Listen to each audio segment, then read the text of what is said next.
On to employment, perhaps the most intractable modern economic issue. This intractability suggests we're not thinking about it correctly, so perhaps complexity perspectives can help. I'm going to begin, as usual, with a brief sketch of the unique and informative history of the U.S. labor movement. The first American labor organization of note was the Knights of Labor, a very broad tent organization established in 1869 that advocated primarily for 8-hour workdays and cooperative ownership of industry. Note that the Knights were an umbrella organization for various unions, though sometimes it is referred to as a union itself.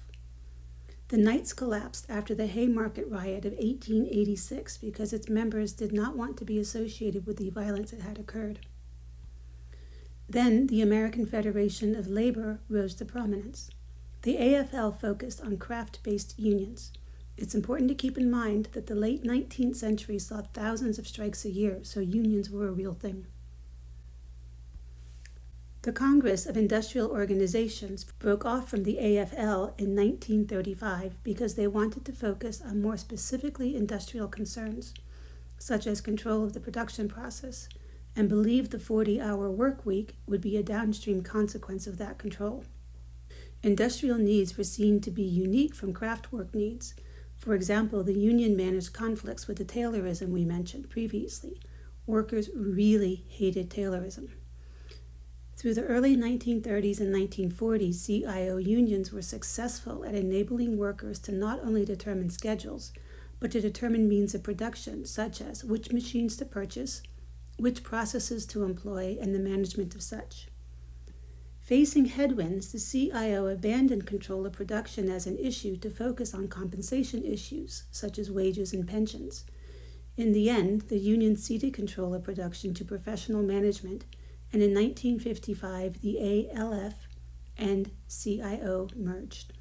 The consequences to workers of losing control of production were numerous. First, the size of management increased, and thus evolved a dual white-collar, blue-collar economy with a significant wage premium for college education.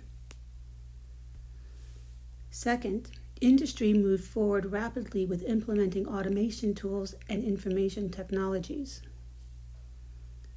Third, employment dropped, both from increased automation as well as increases in mandatory overtime. 3 workers at 40 hours equals 2 workers at 60 hours. The AFL-CIO focused on maintaining full employment through the 40-hour work week, though member goals were conflicted, as many workers were happy with the large paychecks that came with the mandatory overtime. Lastly, increased automation brought in a new type of worker, more in sympathy with management than traditional workers, and thus not interested in organizing. 60 years ago, James Boggs, a labor activist and author of The American Revolution, Pages from a Negro Worker's Notebook, wrote that this quest for full employment was a losing battle. New jobs weren't forming at the same rate as those lost to automation and information technology, which he called cybernation. This resulted in a growing pool of what he called surplus workers. He also pointed out that since blacks were the last into the production pool, they were the first out, and we see this multi-generational effect of this in our urban centers. Boggs further believed that the need to work to support oneself and one's family resulted in a class of forced labor, and what was needed was to create a workerless society, one that broke the link between right to live and right to work. The unions weren't able to do this because they had to focus on the needs of the insiders, such as promoting full employment to keep the existing workforce employed, which meant expanding markets, which, as we've seen, is a double-edged sword, since expanding markets to new consumers at the same time opens up competition for wages.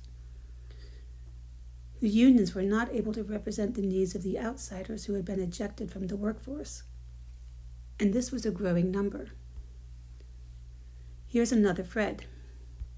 This one showing the persistent decline in the activity rate for men aged 25 to 54.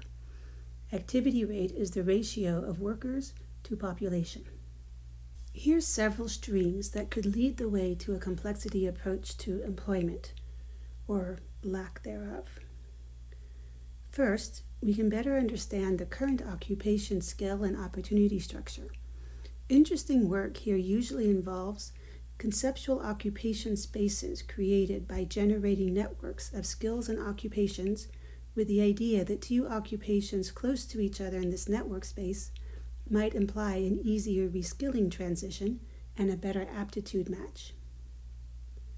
Here is such an occupation space network graph from the Al-Abdul Karim et al. Paper in your reading list. Skills were identified for each occupation, and occupations that had similar skill requirements were placed closer together in the network structure, and occupations with different skills were placed farther from each other. The color coding indicated the dominant skill category for that occupation, and as seen, there is a divide between the social cognitive skills on one side and the sensory physical skills on the other side. This is suggestive of a split between white-collar work and blue-collar work. The network structure highlights the reskilling divide between the two.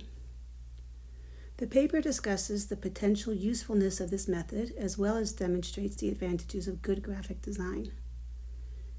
The Del Rio Chinona paper in your optimal reading uses an occupational space as a landscape for an agent-based model describing job matching dynamics. A proposed panacea to the need for reskilling is to encourage more college education, but simple Bayesian models suggest that an increase in workers with degrees will exacerbate existing job skill mismatches. The controversial Charles Murray opines on the push to college as an employment solution in your reading list. Conversations around automation and AI replacing jobs continue apace, and we need better solutions than suggesting that truck drivers become home health aides, which is simply identifying one occupational population susceptible to automation with an anticipated need for an increase in another occupation population. As we've mentioned, as the number of tasks in a division labor increases, we actually expect number of employees to initially increase. And then it's going to taper off because some of these tasks get to be so small that the same person can do multiple ones. And then we reach a point where automation kicks in, and then the number of employees starts to drop. So right here, we reach a tipping point. We can call this the automation regime.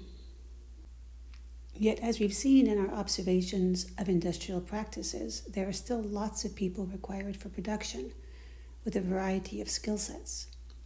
So, our first stream is better understanding current employment landscapes and the dynamics driving the future landscapes. Empirical data in this space is not only limited but canonical in that the same methods and questions have been asked for decades, and therefore there's an inertia to the development of new possible narratives. In a second stream of analysis, we could use complexity thinking to directly address Boggs's problem of surplus workers from systems theory. The expectations of increasing returns to labor led Keynes to believe that the number of working hours would have dramatically decreased by now. He explores this expected scenario in his Economic Possibilities for Our Grandchildren, which is in your reading list. We see that from the late 1940s, working hours have indeed decreased, though less so over the last few decades, and not nearly to the degree anticipated by Keynes. If we're so great at productivity, why do people need to work as much as they do? One answer may be that in our current paradigm, as was previously explained, the production system is coupled with the allocation system, meaning that people need to work to earn wages or salaries in order to be able to consume the fruits of all that collective work. To what extent does the need to employ people encourage production? David Graeber, who we met earlier on consumption, observes that not all jobs are truly productive, and that a goodly quantity may in fact be superfluous, jobs which he crassly calls BS jobs. His workplace rant on this is in your optional reading. His framing is unhelpfully sardonic, but he identifies 5 categories of occupations he thinks should be reconsidered. Occupations including corporate lawyers, middle management, compliance officers, public relation managers, and telemarketers. Note that he targets almost exclusively white-collar occupations. In general, the notion of unproductive labor pulls the rug out from neoclassical's hiring at the marginal rate of productivity and reminds us that employment is social in nature, thus productivity may not matter in the end. That said, the AFL-CIO is advocating for the extension of markets to support employment, expanding consumption to support employment. Understanding this cycle won't alleviate the surplus worker condition, but it would help identify the root causes and extent of the problem. With regards to the third stream, in the spirit of understanding the complex social dynamics that drive the economic system, we could carefully consider the belief structures that underlie the work right-to-live relationship highlighted by Boggs. These consist of both theoretical beliefs about the way our unique economic system most effectively and efficiently allocates resources, also with myriad cultural beliefs about morality and fairness. Sociologist Max Weber believed the Northern European Protestant work ethic was the foundation of the modern capitalist system. This ethic holds that if you work hard, you will be rewarded on earth, and that poverty is a sign of moral failing. A modern incarnation of this ethic is described by Michael Sandel's Tyranny of Merit, in which he suggests that people believe they earn what they get through merit, and that people who have less are inherently less worthy. A follow-on problem to this way of thinking is that it's unfair for somebody who earns something to give something to somebody who did not earn something. In your reading list are the slides for a panel discussion titled Our Beliefs About Work Will Determine the Future of Work, which attempts to explore these and other factors which make addressing the surplus worker question so difficult in the 21st century.